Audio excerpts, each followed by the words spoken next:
fait très plaisir de pouvoir parler avec vous ce moment ici. Donc l'OPCC, qu'est-ce que ça mange en hiver?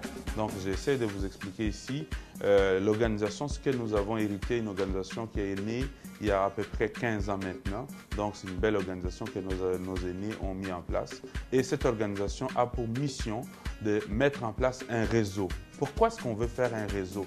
Le réseautage nous permet de nous connecter ensemble comme communauté, de nous connecter ensemble comme ressources pour que nous puissions avancer tous ensemble. Notre vision, au final, c'est de devenir un réseau crédible des gens, des leaders de notre communauté qui vont constituer des leaders d'entrepreneurs, des leaders étudiants et qui vont pouvoir aller chercher l'inspiration que ça prend pour pouvoir travailler et surtout monter ces réseaux-là, les mettre en place pour que nous puissions avancer. Lorsqu'on parle de professionnels congolais, nous avons des valeurs à promouvoir. C'est des valeurs d'intégrité, d'engagement, de mobilisation et surtout, nous n'oublions pas que nous venons d'un pays qui traverse des situations qui demandent que nous ne puissions pas être inactifs.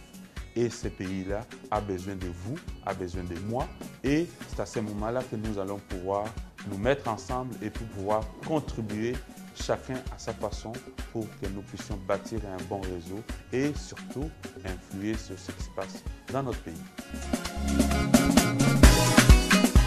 Le Canada nous offre une opportunité intéressante pour des communautés qui sont organisées. Donc nous disons, nous croyons aussi que nous pouvons nous organiser, nous pouvons vivre en communauté pour pouvoir influer sur l'impact, sur les possibilités ou les opportunités qui sont disponibles ici, que ce soit au niveau du marché du travail, que ce soit au niveau des entrepreneurs, au niveau des jeunes étudiants, dans différents programmes. Nous avons ce défi-là de nous mettre en mode réseau pour pouvoir influer, pour pouvoir être en mesure d'avoir de l'impact dans le pays dans lequel nous vivons.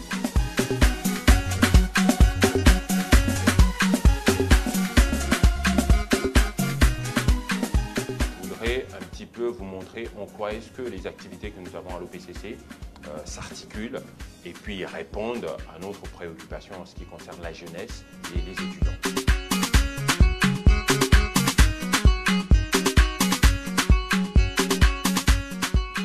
l'OPCC, nous avons essentiellement deux grosses activités qui articulent un petit peu notre vision pour ce qui est de la jeunesse et des étudiants. L'activité Voici ma profession et aussi une activité que nous appelons Pro Mentorat.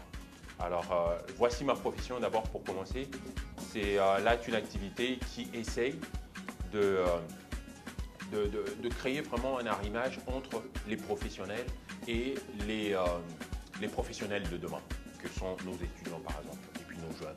C'est-à-dire, nous créons un cadre qui va permettre vraiment un échange direct entre le professionnel qui est déjà dans le métier et le jeune ou l'étudiant qui est soit aux études. Ce jeune qui est en passant aux études peut être bien sûr un jeune, mais ça peut être aussi un autre professionnel qui se recycle, se réoriente sur un autre chemin de carrière. Alors nous créons ce cadre-là qui va permettre à ce que cet étudiant ou cette personne en formation puisse avoir vraiment un échange direct avec un professionnel du métier qui va pouvoir vraiment lui donner des informations privilégiées qui sont directement tirées de son expérience professionnelle et puis de sa formation qu'il a amenée à l'endroit où il est. Alors, Pro Mentorat, c'est quoi? C'est que nous créons un cadre où nous allons jumeler un professionnel junior, dans la plupart du temps, avec un autre professionnel qui est, lui, un peu plus senior, ou dans la très grande majorité des cas, c'est un professionnel qui a une longue expérience dans le métier. Et là, ce qu'on essaie de faire, c'est de créer, encore une fois, un peu dans le même esprit que Voici ma profession, mais cette fois-ci avec quelqu'un qui est nouvellement dans le métier, qui va pouvoir se faire mentorer par quelqu'un qui a beaucoup plus d'expérience dans le métier. Et là encore, nous allons encourager et puis guider ce professionnel dans le métier auquel il aspire.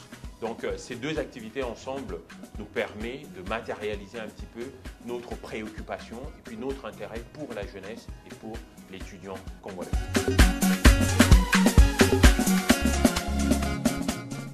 Le professionnel est au cœur même de la vision de l'OPCC. Alors, qu'est-ce que nous offrons concrètement pour le professionnel? L'OPCC, c'est un cadre pour le professionnel, pour rencontrer, aller en échange à la rencontre d'autres professionnels qu'il y a dans la communauté.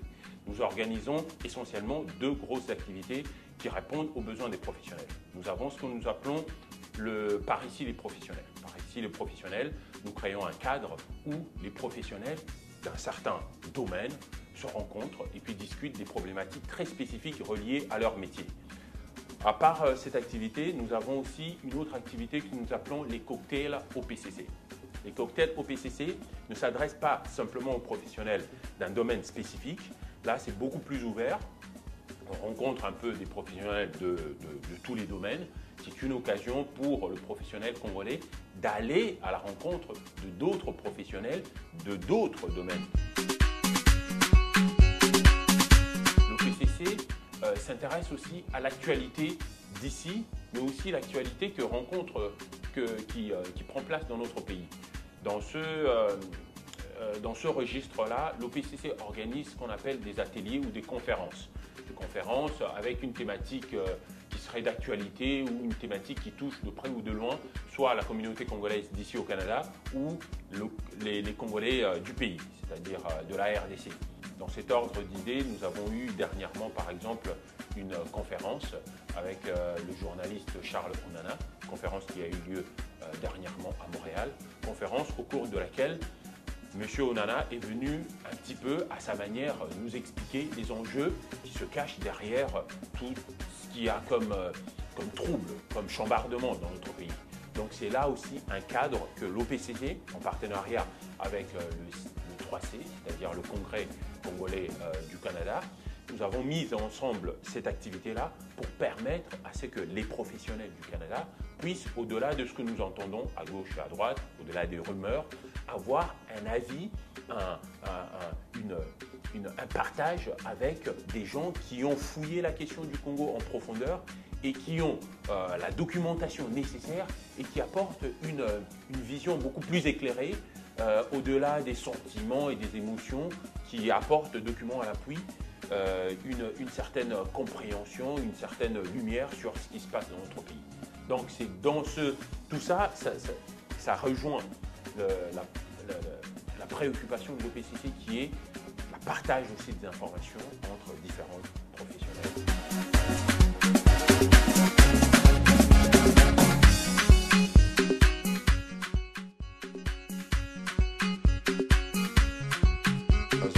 On cible les entrepreneurs, c'est qu'ils sont une partie importante et intégrante de notre société.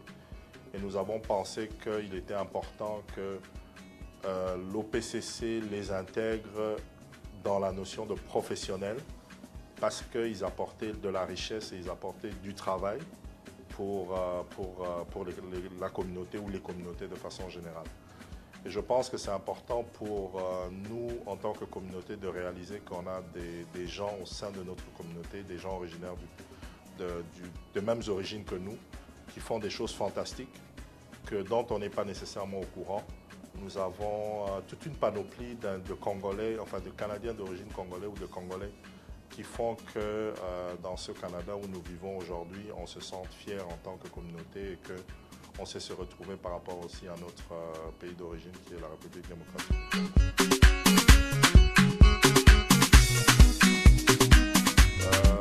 L'idée derrière ça, c'est qu'il est important que chaque communauté puisse se valoriser. Et je crois que, comme on le dit en français, la charité bien ordonnée commence par soi-même. Et sans plus tarder, je vous invite à accueillir avec moi, sous vos acclamations, le président de l'OPCC, Franck Katata.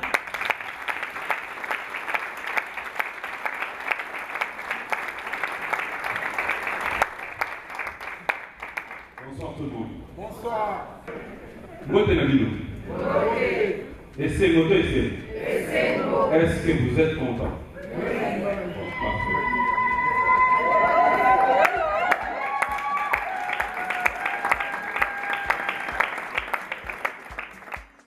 Et on avait voulu, ou on veut par cet événement plus précisément, mettre en valeur ce que nous sommes, montrer d'abord à nous-mêmes que nous valons quelque chose, que nous avons des personnes très valeureuses au sein de notre communauté. Et c'est ça le sens du gala. Et l'autre message aussi, c'est qu'on voudrait, pour nos jeunes, et pour ceux aussi qui arrivent pour la première fois au Canada, montrer des modèles de personnes qui ont eu le même parcours qu'eux et qui ont réussi. Et je pense que c'est important pour nos jeunes d'avoir des références. Et ça leur permet aussi de comprendre que par le travail, ils peuvent arriver à des résultats et que ces résultats sont là, puisqu'on les montre à travers le gala.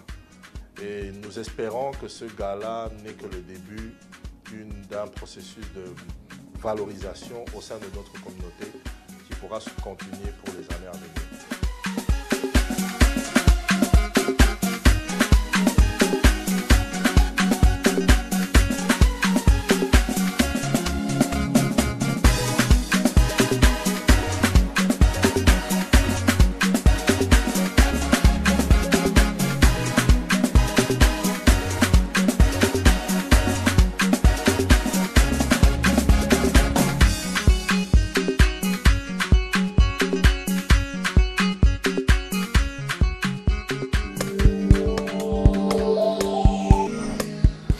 Vous remercier, chers compatriotes, cadres et membres de l'Organisation des professionnels congolais du Canada, pour l'invitation que vous m'avez adressée afin de prendre part au gala Inspiration de l'Organisation des professionnels congolais du Canada de cette année.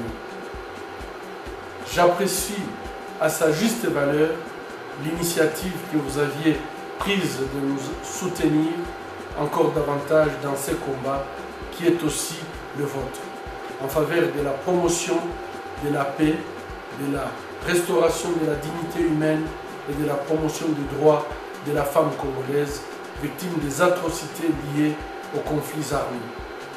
La diaspora congolaise dont vous faites partie au Canada peut et doit aider les Congolais à amplifier la voix de ces peuples meurtris qui ne revendiquent que ses droits légitimes.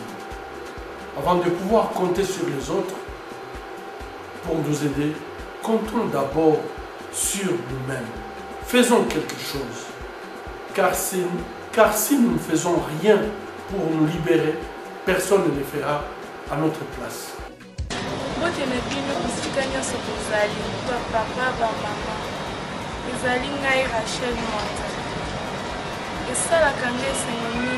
kozala liboso na bino bapapa mpe bamama oyo bazali na motema ya monene na bana ya liboso merci na nde boyamba ye nga na mokolo oyo ebekaki merci.